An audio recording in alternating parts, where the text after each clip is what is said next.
CNS के अंदर अब हमारा नेक्स्ट डिसऑर्डर है जिसे हम कहते हैं डायमेंशिया एंड डीजनरेटिव डिसऑर्डर्स। उसमें हमारे पास पहली डिजीज़ हम कहते हैं अल्जाइमर डिजीज़। अल्जाइमर डिजीज़ हमारे पास क्या है, ये डीजनरेटिव डिसऑर्डर है जो कॉर्टेक्स का है वहाँ पे, ठीक है, कि जो सेरिब्रल कॉर्टेक्स का डीजनरेटिव डिसऑर्डर है, RATIVE। और इसमें मेनली हमारे पास हो क्या रहा होता है, जो एसिटाइल कोलिन है उसकी डेफिशिएंसी होती है।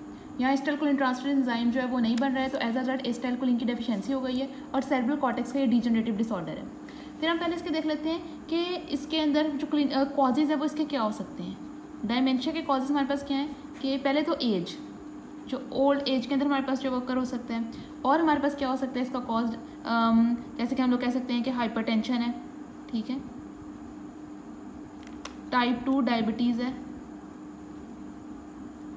और हमारे पास का क्या कॉज हो सकता है, ओबेसिटी है,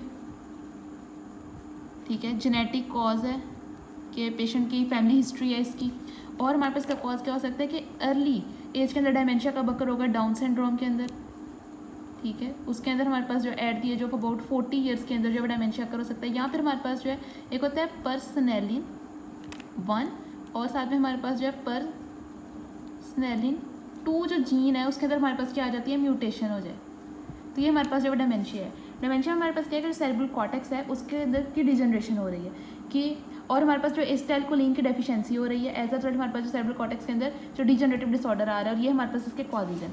अब क्लिनिकल फीचर्स हमारे पास जो है पेशेंट कैसे प्रेजेंट करवाता है, ठीक है, क्लिनिकल फीचर्स हमारे पास के क्या होंगे।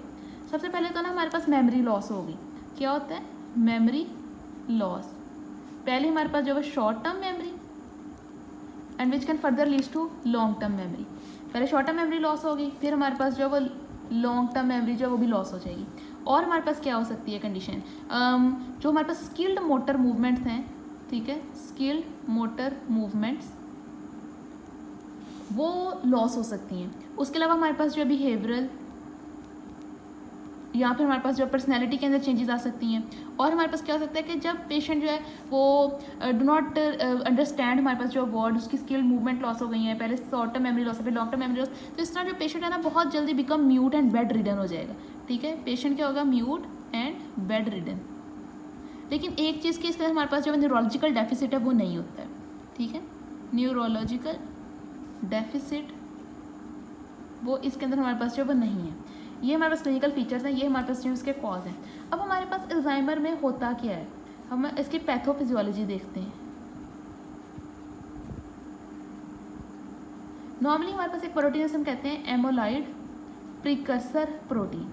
अब ये जो एमोलाइड प्रिकर्सर प्रोटीन है ना, ये हमारे पास जो है इसकी ब्रेकडाउन होती है या तो एपोलिपोप्रोटीन ई, ठीक है, एक एप्सिलॉन 2 अलील है, ठीक है, कौन सा हमारे पास होता है, एप्सिलॉन 2 अलील, और एक होता है हमारे पास एप्सिलॉन 4 अलील। अच्छा, ये जो एप्सिलॉन 2 अलील है ना वो तो इसकी अल्फा ब्रेकडाउन करवाता है। जो ये हमारे पास एमोलाइड प्रिकर्सर प्रोटीन है, एप्सिलॉन 2 अलील इसकी अल्फा ब्रेकडाउन करवाता है, जो कि हमारे पास नॉर्मल ब्रेकडाउन है, ये अल्जाइमर डिजीज़ नहीं करवा रही है। लेकिन जो इसका एप्सिलॉन 4 अलील है वो हमारे पास इसकी बीटा ब्रेकडाउन करवाता है, ठीक है, जो एमोलाइड प्रिकर्सर प्रोटीन है एप्सिलॉन 4 अलील इसकी बीटा ब्रेकडाउन करवाता है। ये जो बीटा ब्रेकडाउन करवाता है तो एज अ रिजल्ट हमारे पास वहाँ पे अल्फा बीटा जो एमोलाइड है ना वो डिपॉजिट कर जाते हैं ब्रेन के अंदर। जब एप्सिलॉन 4 अलील ने जो एप्सिलॉन प्रिकर्सर एमोलाइड प्रिकर्सर प्रोटीन है उसकी बीटा ब्रेकडाउन करवाएं तो अल्फा बीटा एमोलाइड डिवेल्प हो जाएंगे और ये अकोमुलेट कर जाएंगे हमारे पास जो ब्रेन के अंदर। तो as a result cerebral cortex के अंदर इनके अकोमुलेशन की वजह से डीजनरेटिव डिसऑर्डर हो जाएगा। फर्दर मोर एसिटाइलकोलिन की डेफिशिएंसी भी होती है, वो इसको मजीद डीजनरेटिव डिसऑर्डर करवाता है। तो ये मोस्टली एपोलिपोप्रोटीन की जो अल्फा बीटा एमोलाइड प्रिकर्सर प्रोटीन है उसके डिजनरेशन की वजह से उसके अकोमुलेशन की वजह से हमारे पास होती है अल्जाइमर डिजीज़। ये आती है हमारे पास की पैथोफिजियोलॉजी।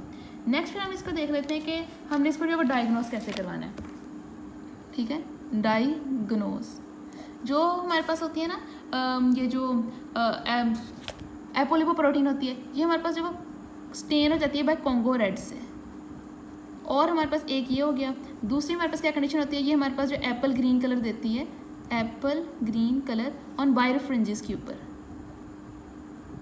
जो पोलराइज लाइट के अंदर से गुजारते हैं, ठीक है। और हम इसके अंदर क्या करवा सकते हैं, ये हमारे पास जो इसके दो हो गए डायग्नोसिस। फिर हम इसके ट्रीटमेंट क्या दे सकते हैं, जो कि हमने कहा कि एसिटाइलकोलिन की डेफिशिएंसी हो रही है जिसकी वजह से हमारे पास अल्जाइमर डिजीज़ हो रही है, तो ट्रीटमेंट हम क्या दे सकते हैं, जो एसिटाइलकोलिन एस्ट्रेस जो एसिटाइलकोलिन को तोड़ते हैं हम उसका इनहिबिटर दे दें। फॉर एग्जांपल राइबोस्टिग्मीन, ग्लेंटामीन, ये दे दें, या फिर हम लोग जो है एन मिथाइल डी अस्पर्टेट जो इनहिबिटर्स हैं वो दे दें, जो कि हमारे पास क्या होते हैं मीमेंटीन, ठीक है, मीमेंटीन जो होती है वो हम लोग दे सकते हैं ड्रग। ये हमने जो है तकरीबन ड्रग्स दे देंगे। अच्छा, अब इसके मॉर्फोलॉजी जो फीचर है वो क्या होंगे। फर्स्ट ऑफ ऑल हमारे पास जो है क्या हो सकता है, जो सल्काएँ हैं वो वाइड हैं और जो गायराएँ हैं वो नैरो हैं, और एज अ रिजल्ट हमारे पास जो वेंट्रिकल्स हैं वो भी वाइड है। वेंट्रिकल्स मेनली वाइड क्यों, क्योंकि कॉर्टेक्स जो है नैरो ही जा रहा है, उसकी डीजनरेशन हुई जा रही है, ठीक है। और हमारे पास क्या आ सकते हैं, हमारे पास यहाँ पे न्यूरोफिब्रिलरी जो टैंगल्स हैं वो होंगे, न्यूरोफिब्रिलरी टैंगल्स, ये हमारे पास क्या होते हैं TNGLES, एबनॉर्मल जो हाइपर फॉस्फोरिलेटेड टॉप प्रोटीन है उसकी एक्यूमुलेशन की वजह से। और हमारे पास क्या हो सकते हैं, जो कोलिनर्जिक न्यूरॉन्स है उनका लॉस हो जाएगा, कोलिनर्जिक न्यूरॉन्स, क्योंकि एसिटाइलकोलिन कम हो रहा है ना, तो कोलिनर्जिक न्यूरॉन्स हमारे पास जो उसका लॉस हो सकता है। या फिर हमारे पास क्या हो सकता है, जो न्यूरेटिक प्लेक है वो होगी, ठीक है। हमारे पास मॉर्फोलॉजी के अंदर क्या शो होगा कि हम देखेंगे जब इसको इनसाइड माइक्रोस्कोप हम या फिर इसको ऐसे विजुअली एग्जामिन करेंगे तो सल्काए वाइड होंगे, गायरा नैरो और वेंट्रिकल्स भी वाइड होंगे क्योंकि कॉर्टेक्स की एट्रोफी हो जा रही है। और उसके बाद जब नॉर्मल जो हाइपोफॉस्फोरिलेटेड टॉप प्रोटीन है वो कुमुलेटिव हुई होगी, न्यूरोफिब्रिलरी टैंगल्स होंगे, एसिटाइलकोलिन बहुत ज़्यादा कम हो रहा है, इस वजह से न्यूरो जो कोलिनर्जिक न्यूरॉन्स हैं उनके लॉस हो जाएगा, न्यूरेटिक प्लेक जो है वो होगी हमारे पास, ठीक है। This is all about Alzheimer disease. Next हमारे पास एक और डिजीज हम कहते हैं वास्कुलर डिमेंशिया, ठीक है, वाजिकुलर डिमेंशिया।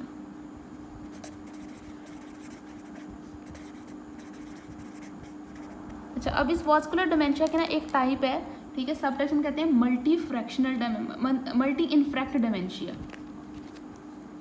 ये कौन सा है हमारे पास, मल्टी इन्फ्रैक्ट डिमेंशिया। इसमें हमारे पास क्या होता है, इन्फ्रैक्शन हो जाती है, मल्टीपल स्मॉल इन्फ्रैक्शन इन जो एरियाज ऑफ ब्रेन है वहाँ पर, ठीक है। और इसकी कॉज हमारे पास क्या हो सकती है कि हाइपरटेंशन है, अल्कोहल है, स्मोकिंग है। अच्छा, और इसके अंदर हमारे पास जो सिम्टम्स है वो स्टेप वाइज आते हैं, ठीक है। यहाँ पे हमारे पास क्या होगी कि इन्फ्रैक्शन होगी, वो भी हमारे पास जो small multiple infarction in areas of brain, और जो सिम्टम्स होंगे वो हमारे पास जो स्टेप वाइज आएंगे।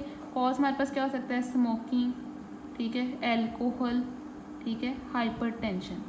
अच्छा, अब नेक्स्ट एक और डिसऑर्डर है जो हमारे पास